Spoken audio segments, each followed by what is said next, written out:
Assalamualaikum dan selamat datang ke Curhat YZC bersama Babanology.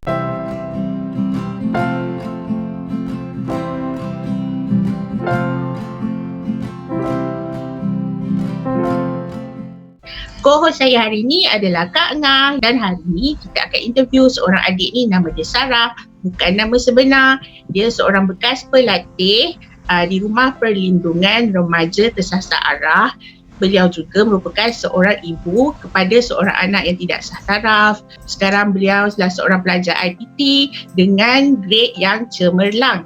Dan juga beliau menjalankan perniagaan online, menjual tudung dan juga minyak wangi. Sekarang kita bersama dengan Sarah dan juga tetamu kita lagi seorang ialah Puan Lin, iaitu Ketua Program Peluang Kedua di Yayasan Zuriat Care. Apa khabar Kak Lin? Alhamdulillah, thank you for asking. How are you? Baik, Alhamdulillah. Sarah, apa khabar? Baik, Alhamdulillah. Okey, Kak Ngah, ada benda nak tanya apa-apa pada Sarah? Terima kasih Baban, Kak Lin kita kerana sudi, terutama sekali Sarah sudi datang nak share cerita curhat Zuriat Care ni kan. Kita nak dengar, sebenarnya kita semua berminat nak dengar cerita Sarah, perjuangan Sarah, sebab pada kita Sarah seorang yang hebat, telah melalui zaman gelap dan sekarang ni tengah bangkit kan. Bangkit maknanya sambung belajar, result pun sangat cemerlang, lepas tu at the same time buat business lagi. So Zuriat Care ni nak cari ikon untuk adik-adik kat luar sana supaya ada ikon ataupun ada model, role model yang dia boleh tengok, boleh pandang, supaya walaupun kita, yelah tak ada siapa yang tak pernah buat silap, tak ada siapa yang tak pernah buat salah kan. Jadi kalau kita dah tersilap tu pun tak bermakna kita terus boleh akan tersilap, kita boleh betulkan jalan kita. Jadi Kak Ngah nak tanyalah, boleh tak Sarah ceritakan sikit tentang pengalaman Sarah mengandung sebelum bernikah. Lepas tu mak ayah macam mana? Mak ayah boleh terima ke ataupun macam mana? Cuba cerita sikit. Masa tu Sarah study dekat universiti lain. Dapat tahu dalam bulan 10 tak silap. Masa tu baru sebulan masuk study. Lepas tu dapat tahu pun sebab masa tu pergi klinik dekat situ, doktor tu suruh test. Masa tu takut nak bagi tahu apa, bagi tahu family. Tapi doktor tu yang callkan, dia yang bagi tahu. Masa ayah dan ibu dapat tahu tu, ayah yang datang. So doktor tu kata ayah nangis. Dia dapat tahu tu, ibu cakap settlekan terus dia nak berhenti semua. Dah balik rumah tu macam senyap dia dah tak tumbuh kan. Lepas dah sebulan ke 2 bulan macam tu. Sebulan duduk rumah, lepas tu kerja sekejap. Lepas tu bulan 3 baru masuk pusat perlindungan. Okay. So maksudnya, tadi Sarah kata doktor yang callkan mak ayah, betul? Betul. Doktor tu sebab dia tanya berani tak call. So kata berani. Masa tu umur Sarah berapa? 18 tak silap. Sebab dia kata apa ni benda ni tak boleh. Memang kena beritahu juga. Sarah selesa tak doktor tu beritahu mak ayah sebenarnya? Awal-awal tu macam tak selesa sebab takut kan. Tapi doktor tu nasihat. Semua dia cakap apa ni takkan dah buat dosa, lepas tu kita nak buat dosa bubuhan. Tapi yang buatkan Sarah pergi jumpa doktor tu sebenarnya Sarah dah buat pregnancy test dulu sendiri ke, ataupun itulah first time dapat tahu daripada doktor tu? Mula-mula sebenarnya sebab demam yang bukan demam muntah-muntah semua kan. Lepas tu ada try buat sendiri 2 kali positif. Lepas tu macam pergi sebab nak minta ubat demam je. Tapi dia kata dia suruh buat sebab seminggu sebelum tu pun ada pergi juga, tapi muntah-muntah juga. Tapi yang dia tanya period dah berapa lama semua. Dia suruh test. Maknanya Sarah dengan boyfriend lah, boyfriend Sarah ketika itulah, betul? Masa tu dia semasa kita seminggu lepas pengenalan universiti. Masa pergi doktor tu, boyfriend Sarah ikut sekali lah pergi jumpa doktor. Tak. Sebab ni jumpa kat dalam universiti punya je. Sekarang ni kalau Kak Ang boleh tanya, lelaki tu boyfriend Sarah tu ke mana? Adakah dia bertanggungjawab ke, ataupun dia dah putus ke, ataupun macam mana? Sekarang ni dah putus. Dia tak ada tanya pasal anak. Dia asyik minta duit je. Dia minta duit? Sekarang ni? Kenapa dia minta duit? Dia bukan minta macam cakap nak duit semua tu. Dia macam dia nak pinjam. Tapi dia punya pinjam tu dia tak bayar lagi sampai sekarang. Tapi dia tahu tak? Dia tahu yang anak dah selamat keluar, anak dia tu dah selamat keluar, semua dia tahulah. Yang tu dia tahu. Sebab dia awal-awal dulu dia ada pernah minta gambar. Tapi sekarang dah tak ada. Dia tahu ke Sarah buat bisnes? Rasanya dia tahu sebab dia ada nampak post semua tu kan. Sekarang ni Sarah dah maafkan dia ke, ke belum ke, ataupun masih geram ke? Apa kalau boleh lah, apa yang Sarah nak dia tahu sekarang ni? Yang maafkan kot sebab tengok keadaan hidup dia sekarang pun macam tak teratur sangat. Mungkin tu apa yang dia dapat lah. Mungkin kalau dulu Sarah nak dia bertanggungjawab, sekarang dah tak nak dia datang dalam hidup Sarah lagi lah. Maknanya tak perlu, kalau katalah tiba-tiba sekarang ni dia kata dia nak jadi ayah yang bertanggungjawab, Sarah terima dia atau tak nak terima dia dah? Dah tak. Dia dah tengok dia punya perangai dia kan. So tak mustahil akan datang dia boleh buat bersama. Boleh tak share sikit masa putus tu, masa Sarah dengan dia putus tu, masa tu kira Sarah dah sarat ke atau belum sarat ke, macam mana? Macam mana buat keputusan untuk putus tu? Atau dia yang tinggalkan ke, macam mana? Mula-mula dia kata dia boleh terima lagi, tapi beberapa hari lepas tu dia macam hilangkan diri. Lepas tu tahu-tahu dia block semua dekat WhatsApp semua kan. Lepas tu saya buat IG fake. Nak tengoklah kan. Sekali tengok dia dah ada perempuan lain. Maknanya Sarah ni kuat orangnya, hebat orangnya, dan memang mungkin inilah peluang untuk Sarah macam bantu adik-adik kat luar sana untuk bagi semangat. Sebab tentu ramai yang mungkin kalau dah terlanjur tapi lepas tu tak tahu nak buat apa, rasa takut, rasa macam-macam rasa.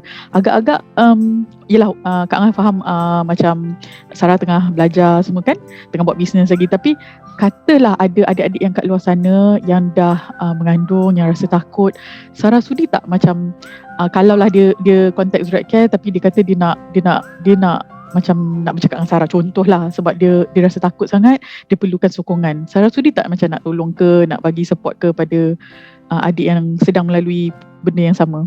Saya pun ambil masa juga nak terima benda ni kan. So, InsyaAllah boleh kot. Sebab kita siapa lagi nak support perempuan lain selain kita. Boleh Kak Lin tanya berapa lama Sarah kenal boyfriend sebelum Sarah dengan rela hati untuk bersama dengan dia? Kiranya dah dengan dia 3 tahun lebih lah. Kenal daripada weekend. Dan adakah dia memaksa? Adakah dia bercakap macam you kena buktikan sayang you pada I, you know, dan sebagainya, kalau tidak you kehilangan I? Apa ni masa awal-awal macam tak sedar tau. Macam tiba-tiba bangun dah memang macam tu. Lepas tu dan seterusnya tu macam dah tak, macam aku dah tak ada apa-apa. So pertama kali tu you tak sedar begitu? Tak sedar. Maknanya you tak tahu pun lah apa yang terjadi pada mulanya? Pada mulanya tak tahu. Bangun dah tak pakai fokus. Macam Sarah tak pernah terfikir untuk charge Rogol apa? Macam kat atas dia ke tak pernah? Buat report polis ke tak pernah? Tak pernah sebab masa tu macam takut ibu, takut parent tahu yang sebenarnya. Dan maknanya inilah kali pertama Sarah benar-benar cerita apa berlaku. Kiranya masa jadi benda ni lah yang baru first time orang tahu. Maknanya apa yang Kak Ngah dengar sini ni bukan kes suka sama suka sangat lah, sebab mungkin Sarah sayang dia dan suka dia, tapi maknanya apa yang berlaku pada Sarah ketika yelah dirogol lah, senang cerita kan, diperkosa. Maknanya di luar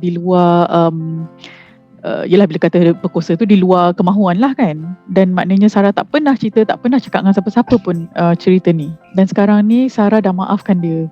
Masya Allah, hebatnya. Akan nak tanya sikit sebab Sarah cakap masa lepas first time tu, Sarah rasa diri Sarah dah tak ada apa-apa lagi. Maksud Sarah masa tu, Sarah rasa diri Sarah tu dah tak ada nilai ataupun dah macam mana? Apa sebenarnya yang buat Sarah rasa lepas tu kalau teruskan pun tak apa? Bila dah jadi macam tu, rasa macam ini dah macam dah tak ada, orang kata tak ada harga diri dah. Sebab dia yang semua tu kan.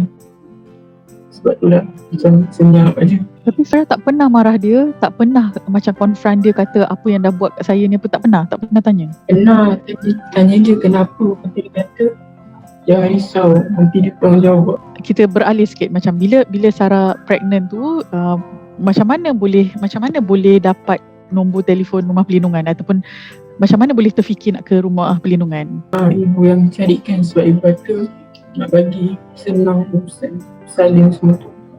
Kan ibu bagi dua pilihan, sama ada nak dekat yang A ataupun B. Satu dekat, satu jauh. Satu ibu kata dia terpilih yang jauh, senang tak ada orang kenal. Apa perasaan bila ibu kata better yang jauh sebab tak ada orang kenal? Masa tu sedih juga, dah seorang-seorang kan. Tapi bila fikir pasal apa ni, nanti salin macam mana semua, so setuju je. Masa tu dah 7 bulan lebih baru masuk. Cuba cerita sikit macam mana pula pengalaman dalam rumah perlindungan. Okey ke? Ramai ke dalam tu? Rutin macam mana? Rumah perlindungan tu dia ada kelas harian. Lepas tu kelas harian tu pagi, petang ada rehat lah. Lepas tu ada dalam kita orang tidur ramai dalam satu dorm. Lepas tu ada solat jemaah semua, baca Yasin. Lepas tu masak sendiri, maksudnya ikut dan siapa yang masak hari tu. Dalam masa yang sama boleh belajar masak kat situ. Maknanya sepanjang 6 bulan Sarah tak balik rumah lah langsung. Mak boleh datang, ibu boleh datang. Dia ada waktu macam hari raya, lepas tu ataupun berapa bulan lepas belajar atau waktu orang melawat. Masa tu datang hari raya pertama dengan hari lawatan. Telefon boleh macam Sarah boleh call, boleh hubungi mak ke ibu ke ayah ke, dia ambil phone ke macam mana? Handphone tak boleh bawa. Bila Sarah duduk rumah perlindungan tu sampai 6 bulan, ada tak buat kawan-kawan yang macam yang dah jadi kawan rapat, yang maknanya kawan-kawan yang sama, kira seperjuangan lah, kawan yang mengandung juga, lepas tu masih kontak tak? Masih lagi tak berhubung dengan kawan-kawan yang dalam rumah perlindungan tu? 5 orang macam tu masih kontak lagi. Anak Sarah di mana sekarang ni? Sekarang ada dekat rumah. Awal-awal tu nak dia buat apa, nak bagi kat orang anak angkat kan. Tapi ibu kata ibu tukar fikiran, dia sendiri. Bila tu ibu tukar fikiran? Baru minggu sebelum salin tak silap. Sarah jaga anak sendirilah. Maknanya sambil belajar, sambil meniaga, sambil jaga anak, sambil jadi ibu dan semua tu lah, betul? Semua. Hebat. Sarah dah belajar berapa semester? Belajar dalam pengajian bidang apa? Dan berapa, nak dengar sangat CGPA tu berapa? Cuba cerita. Semester 3 dalam diploma teknologi kejuruteraan jalan raya dan pengangkutan. Lepas tu untuk semester 1 dapat 3.87. Bagus. Lagi semester 2, semester 3. Semester 2 lah, semester 3 tengah tu lagi kan. Semester 2. Result semester 1 dan semester 2 sama, 3.87. Maknanya dapat setara dekan lah kan, 3.87 tu. Baru nak tanya. Dean's list. Cemerlang. Bagus. Akak pun sekali 2 je dapat, Dik. Akak tak pernah dapat, Dik. Tahniah Sarah, power sangat-sangat. Sangat terinspirasi Kak Ngah dengar. Ya, bagus Dik, kau bangkit Dik, bangkit. Betul, suka dengar. Okay, Sarah bila pergi macam, yelah sekarang mungkin online ke apa kan, kawan-kawan di universiti atau college di IPT sekarang ni, ada yang tahu ke yang Sarah ada anak kat rumah ataupun macam mana? Yang tahu pun roommate sendiri je lah. Dia orang je tahu. Ramai ke? Roommate ramai? Tak, kalau termasuk saya, kiranya dalam satu bilik tu ada 4 orang. Dan semua supportive, semua tak ada yang macam pelik-pelik ke, cakap bukan-bukan ke. Apa reaction diorang waktu Sarah bagi tahu? Reaction diorang kata tak apalah, benda tu dah lepas. Yang penting sekarang tak buat lagi. Apa nasihat Sarah pada adik-adik kat luar sana? Maknanya kalau dah mengandung buat macam mana, apa yang Sarah nak adik-adik kat luar sana tahu? Sebenarnya okey je, tapi tengoklah dapat rumah pinggan macam mana kan. Sebab macam yang saya punya, dia macam apa yang kita orang nampak lah, dia macam lebih kepada yang berduit. Maksudnya siapa yang berduit, layanan dia okey sikit daripada yang full. Kalau boleh betul masuklah, sebab daripada kita tak terus kat luar. Ada tak ketika yang Sarah rasa macam tak nak anak tu? Pernah try minum air kok semua tu banyak-banyak, lepas tu makan buah yang nasi muda, pernah jatuh katil semua, tapi tak ada apa-apa yang jadi. Jatuh katil maknanya diri sendiri yang jatuhkan diri?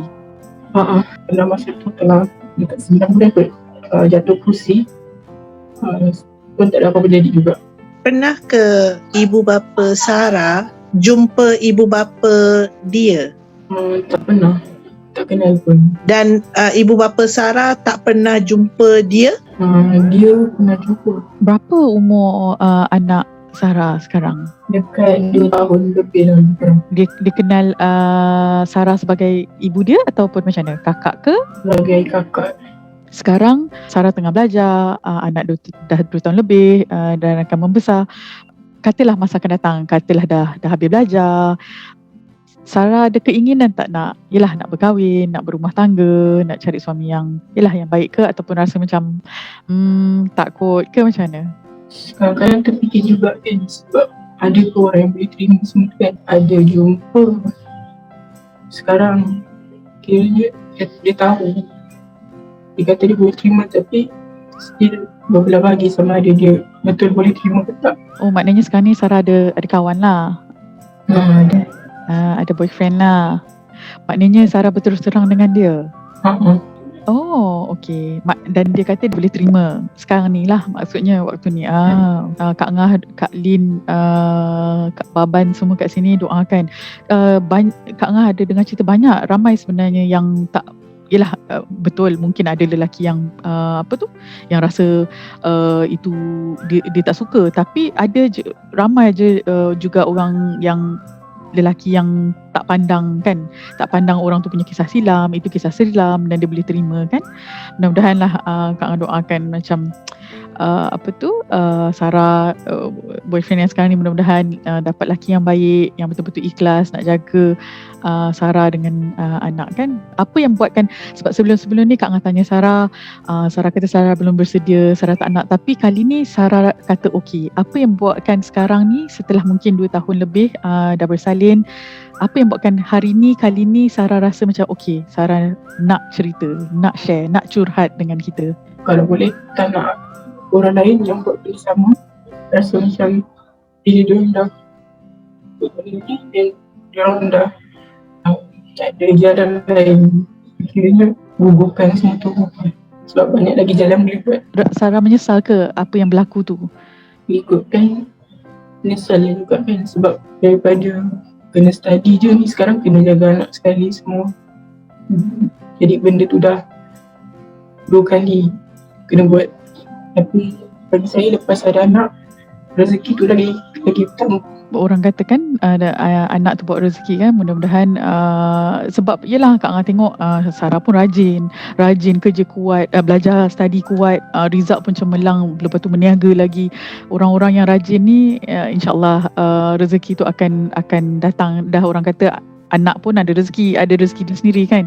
So mudah-mudahan dengan maknanya cara Sarah bawa diri, tak putus asa, terima kesilapan yang lepas, maknanya sekarang tengah nak cuba perbetulkan. InsyaAllah Kak Ngah nampak macam insyaAllah masa depan Sarah yang cerah lah kan. Sebab yang penting sekali attitude kita kan, macam mana kita bawa diri kita sendiri kan. Kalau kita rasa kita ni seorang yang gagal lah kita sampai bila-bila kan. Tapi kalau kita ni seorang yang rasa macam aku boleh bangkit, aku akan bangkit kan. Jadi memang yalah, kami semua Kak Angah kagum sangat dengan Sarah. Okay, kita nak share lagi, tapi Sarah jangan pergi mana-mana. Sekarang Kak Baban nak share pula, nak tanya pula Kak Lin, apa dia punya peranan dalam Zuriat Care, macam mana dia boleh tolong adik-adik kat luar sana. Okay Kak Lin, Baban nak tanya, Kak Lin sekarang ni ketua program Peluang Kedua di bawah Yayasan Zuriat Care. So, apa fungsi Peluang Kedua ni sekarang? Fungsi Peluang Kedua ni, nombor satu, kita nak educate orang-orang di luar sana tentang stigmanya. Okay, remaja-remaja yang telah tersasar arah ni, especially yang remaja-remaja perempuan yang telah mengandung anak tidak sah taraf, okay, yang di luar sana memandang sangat jijik kepada ibunya dan kepada anaknya juga. Nombor dua, kita bekerja sama rapat dengan rumah-rumah perlindungan. Kita tengok cara mereka dan melindungi remaja-remaja ni supaya mereka dapat, bila ada kat rumah perlindungan tu, mereka dapat pendidikan yang secukupnya supaya bila keluar nanti mereka boleh meneruskan kehidupan. Bila keluar tu, kita nak mereka bersedia, nak belajar balik ke, nak cari kerja ke, apa ke. Jadi mereka ada misi dan visi mereka tersendiri yang rumah-rumah perlindungan ajarkan. So nombor tiga, kita nak selamatkan bayi-bayi yang dibuang. Dah mengandung, dah beranak, tolong jangan buang bayi merata-rata dalam toilet, tepi tong sampah, dalam pokok pisang, segala-galanya. Please, kita kat Malaysia ni banyak institusi yang ambil, kalau you tak nak bayi you, sila tolong jangan buang, sila beri pada, kita ada orphan care, kita ada macam-macam, dan even kita ada hospital yang ada hospital KPJ yang ada baby hatch kan, you boleh letak sahaja bayi you di situ, dan mereka takkan pergi report polis apa ke. Yang mereka buat adalah mereka dapat bayi tu dan itu sahaja. Educate lah, a lot of education, a lot of opening eyes. Dan sebab tu kita perlu adik-adik macam Sarah untuk ke depan dan bukan nak buka aib sendiri, tetapi memberi pengajaran apa yang mereka lalui, ke apa perasaan, apa yang lepas tu apa jadi, supaya remaja-remaja sekarang ni yang lebih bebas, daripada zaman-zaman saya dulu kan. Sarah kata tadi, dengan WeChat-nya, dengan IG-nya, dengan Bigo-nya, dengan macam-macam lah dekat luar sana. Macam Kak Lin cakap tadi kan, remaja sekarang ni lebih terdedah pada informasi tentang seks, tentang hubungan lelaki dan perempuan. Berbanding dengan zaman kita dulu, waktu tu tak ada media sosial, tak ada juga WeChat, tak ada, maknanya susah untuk kita berkenalan dengan orang di luar lingkungan persekitaran kita physically. Dengan media sosial ni juga, remaja-remaja kita kadang-kadang terasa mereka perlu buktikan yang durang tu pun up to date ataupun tak terlalu kolot. Jadi dan itu memberi kesan pada diorang punya sense of self-worth ataupun nilai diri. So pada pandangan Kak Lin, kenapa remaja, terutama sekali remaja perempuan, perlu tahu nilai harga diri masing-masing? Oh, perlu tahu. You need to know your self-worth supaya tidak senang diperkotak-katikkan. Itu nombor satu. Okay. Berkawan tu boleh. You nak, yalah, benda sekarang ni very, very social. It's social atas talian, social. Kita dulu kalau social tu nampak bersosial dekat luar. Sekarang ni you tak perlu pergi luar. Dia dekat atas talian pun dah bersosial. Kena control, kena tahu your self value supaya you tidak terasa macam aku kena ikut cara orang lain. Aku kena buat macam tu supaya I am accepted. aku kena pakai baju macam dia, aku kena pakai tudung macam dia, barulah lelaki tengok. Tak perlu. Okay, you must have that. You must know that you are who you are. Macam mana cara pemakaian you. Memanglah perempuan jaga penampilan, jangan selekeh, semua-semua tu itu normal. Okay, so tapi jangan fikir macam ada sesetengah look yang you kena ada. Wah, kena pakai tudung macam ni lah baru cun, tengok OOTD influencer kan. Kan, cantik macam tu, lepas tu ramai pula komen cantik. Lepas tu you ada kawan yang cantik, lepas tu ramai pula lelaki kat universiti yang kejar, nak jadi macam dia, macam you biasa aja, tak ada no. To me, so what? Concentrate on what you need to do first, on what you need to achieve first. Jaga penampilan, bukan untuk memikat, untuk orang suka dan sebagainya. Jaga keterampilan tu kerana diri you, boost your self-confidence, you like wearing things that you want, and you like to be portrayed as this person rather than that person. I always think of, don't be a trend follower, always be a trendsetter. Jangan ikut trend, you keluarkan trend. You are beautiful in your own way. Sangat penting tu, tahu harga diri tu di dalam, tetapi tahu your self value in terms of outside pun kan. Kadang-kadang kita dekat luar ni yang lebih orang pandang, yang and it affects so much dalam. Bila luar orang pandang tu kan, aku tak cantik, mulalah dalam diri tu semua benda keluar yang tak best tu. Tengoklah ni aku banyak pimple lah, ni lah tu lah, dah aku tak cantik macam dia lah, sekarang jealous, I have to prove something. Nothing to prove, darling. You can bring so much more in the world.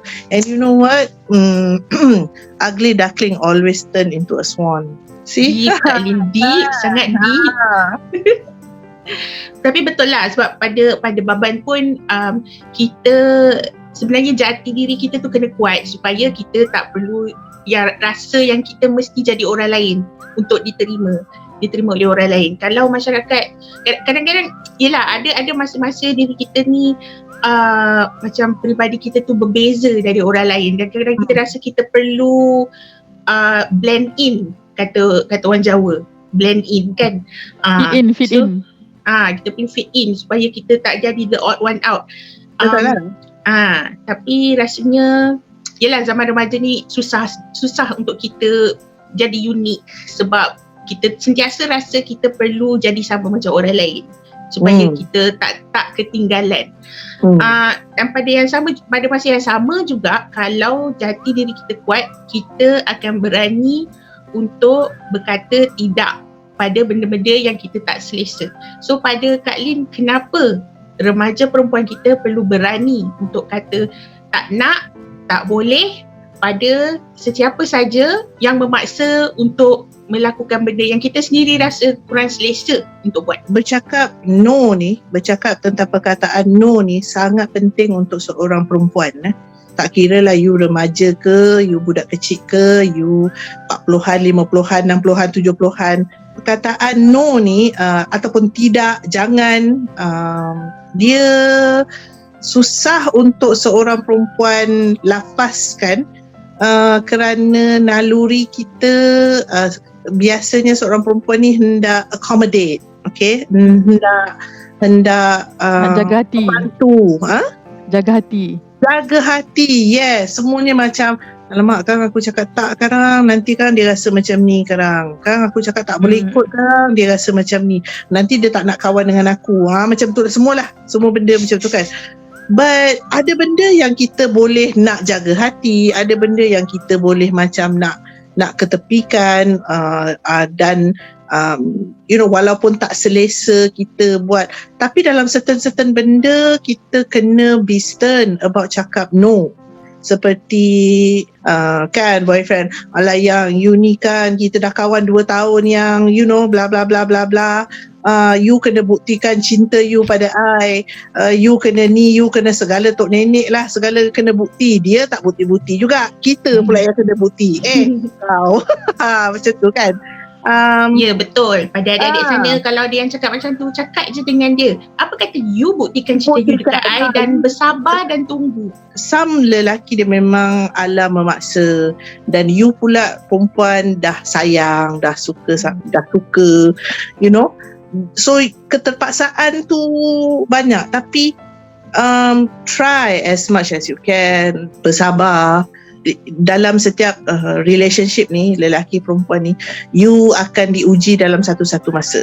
Okay, dan bila you diuji dalam satu-satu masa tu, you akan nampak the true colour of you punya relationship itu sendiri, pasangan you dan you sendiri. So sebenarnya ketika kalau boyfriend you ke, balak you ke, you know, baby you ke tengah meminta-minta, you patut tahu kat mana dia value, kat mana dia letak value diri you tu. You can enjoy yourself, you can go out with your friends, you can have a life and all that, tapi you kena jaga batas-batas you, and pandai jaga batas-batas you, and pandai bila tak apalah I hantar you balik, no. Okay, tak apalah you tumpang kereta I, no. It's okay, Grab banyak kata. I dalam dunia ni ramai driver yang nak jadi driver I. Okay, gitu. So sekali di sini ketip 10 yang datang tak. Exactly, satu klik aja kan dekat phone. Berpusu semua nak jadi I punya driver. So, I don't need you to become my driver. Thank you very much. Gitu. Itulah dia. Know when to say no is very important. It makes you have more macam jati diri tadi, tapi confidence. You know who you are. Tapi macam yang kita tahu, cerita Sarah ni bukan sebab dia tak cakap no, tapi betul. telah batasnya telah dilanggar tanpa izin dia kan. Kalau dia memberi izin tu lain cerita. Sekarang ni tak memberi izin. Yalah, Sarah dah laluinya itu satu perjalanan you yang you boleh kongsikan. Tapi untuk yang kat luar sana yang hari ini ambil pregnancy test dan pregnant, orang pertama yang you patut beritahu, walaupun ibu bapa you singa lapar, is ibu bapa. Biar Kak Lin cakap kat sini, tak ada orang dalam dunia ni yang boleh sambut you macam ibu bapa you sendiri. Okay, macam mana pun dia marah, dia cerca, dia maki, dia whatever, towards the end of it, dia akan tetap berada dengan you. Memang ada ibu bapa tu yang you tahu macam, ini kalau aku cakap ni mau dia cincang 300. Kan? Siap kau masuk dalam blender. Sendiri je lah terjun dalam blender tu kan. Terjun dalam blender. Aku bersedia untuk terjun dalam blender.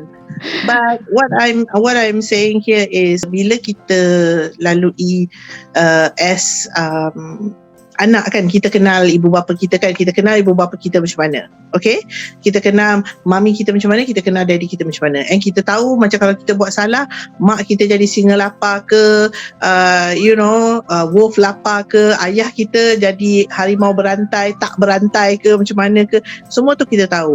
Tapi kadang-kadang bila perkara itu sangat serius, too serious, yang mungkin membabitkan rekod-rekod masa depan you, yang mungkin membabitkan macam ini, another nyawa, dia kadang-kadang lain reaksi dia. I'm not saying that they are probably the best, no, tetapi jangan laluinya sendirian. Itu lagi teruk, especially when you are pregnant or in any masalah pun, you shouldn't lalu it sendiri. Katakanlah you kena tangkap haluan, tu adakah rekod sampai mati? Apa? Benda-benda yang boleh melibatkan long run, long term punya efek, ini yang Lin cakap kena involve ibu bapa. Tadi Sarah share kan, anak tak tahu yang Sarah adalah ibu dia kan. Dia ingat Sarah adalah kakak dia kan.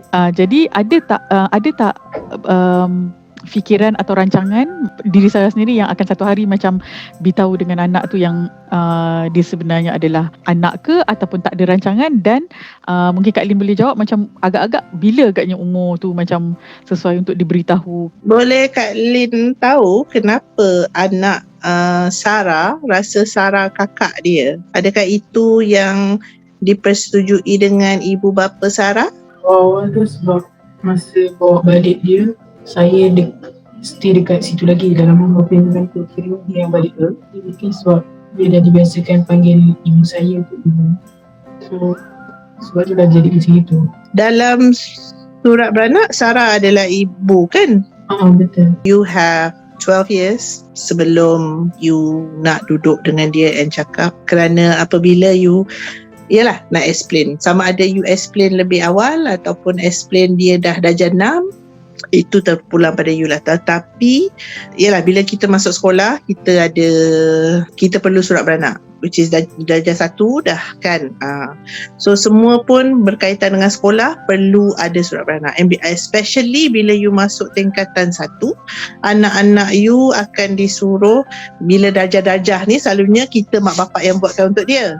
Okay, pergi letak dia punya my kit lah dalam tu, dia punya murid punya file. Alright, so letakkan fotokopi surat beranak. Itu untuk budak-budak sekolah rendah selalunya mami daddy yang buatkan. So anak-anak tak nampak pun file tu. You dah buatkan file tu, lepas tu you kasih je dekat cikgu. Okay, so anak-anak tak nampak. Tetapi selalunya kalau nak masuk form 1, lepas tu nanti anak-anak yang kena tampal semua butiran dia dekat file dia selalunya. So ini bukan saja Sarah lah, so yang ada dekat luar sana, apa pun itu terpulang pada you. Tetapi pada umur anak 13, ini bukanlah wajib. Anak itu mungkin tahu you adalah ibu kerana dekat dalam file tu terkandung sijil lahir mereka. Bila anak perempuan ni kita lain. Okay, bila anak lelaki ni lain.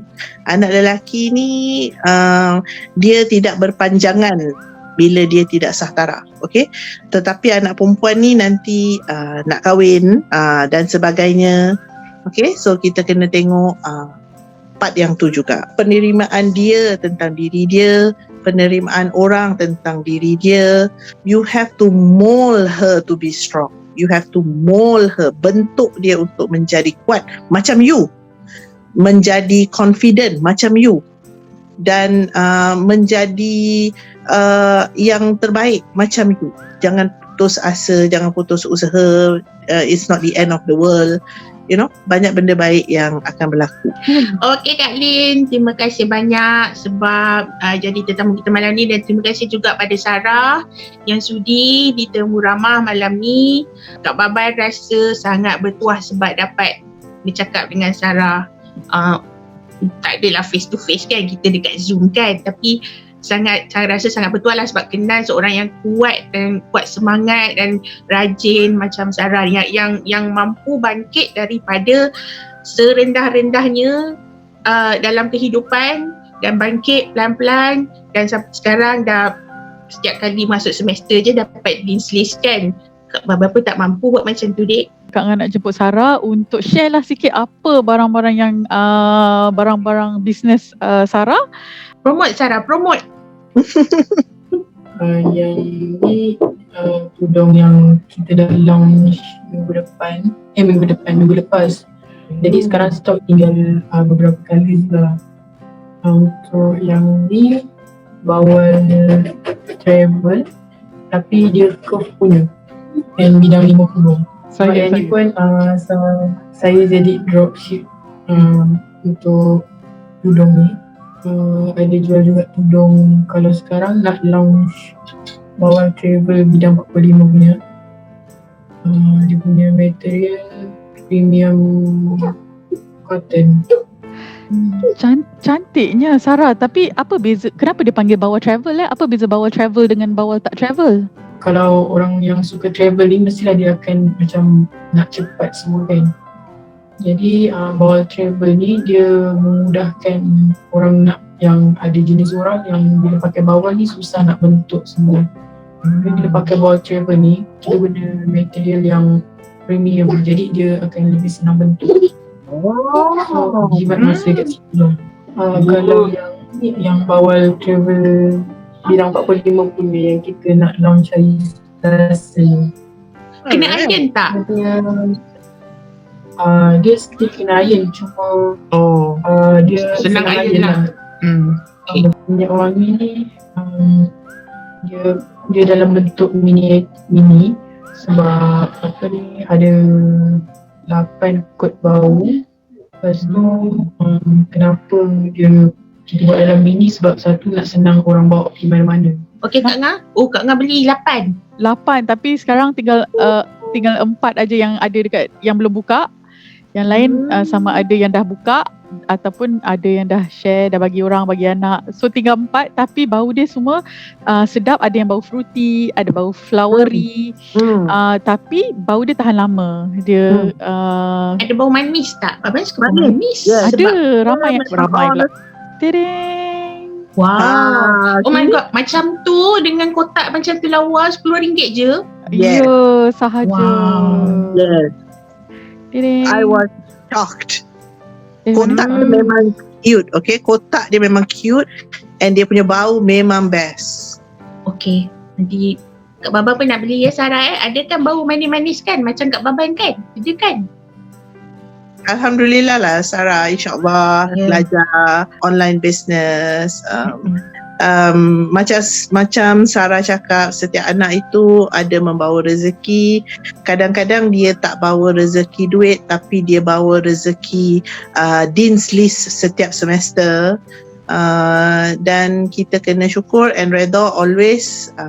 Jangan ada fikiran negatif, takut. Do your best, show to the world. One mistake, satu kesalahan tidak bermakna dia cemar hidup you untuk selamanya.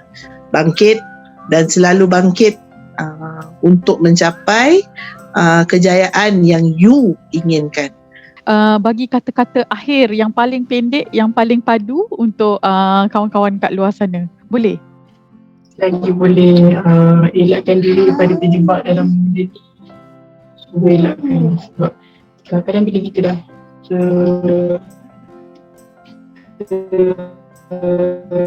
terlibat dalam benda ni, jadi tak boleh nak fikir nak buat apa sebenarnya. Kalau kita lagi takut ada jenis yang macam bila dah tak tahu ni terus down semua, lepas tu bunuh diri apa semua. So kalau boleh elak daripada terjebak. Terima kasih Sarah, terima kasih Kak Lin sebab jadi tetamu kita hari ni. Kak Baban dengan Kak Ngah doakan Sarah sentiasa berjaya lepas ni, dan kita orang kagum dengan Sarah sebab dah bangkit daripada kejatuhan dan bangkit hingga berjaya sekarang. Dan insyaAllah akan terus berjaya lagi pada masa akan datang. Kak Lin juga terima kasih sebab peluang kedua memberi harapan pada ibu-ibu yang mengandung anak-anak tak sah taraf ni untuk bangkit juga sebagaimana Sarah untuk membina kehidupan yang baru dan bangkit dari kesilapan silam. Terima kasih. Okey, terima kasih semua. So kita akan jumpa lagi insya-Allah dalam episod Curhat YZC untuk masa akan datang. Dalam episod akan datang, dan insyaAllah kita akan sentiasa berdiskusi, sembang-sembang tentang isu-isu semasa yang melibatkan remaja-remaja kita dan juga kesihatan mental. Okay, bye. Bye semua. Terima kasih. Assalamualaikum. Sarah. Sama.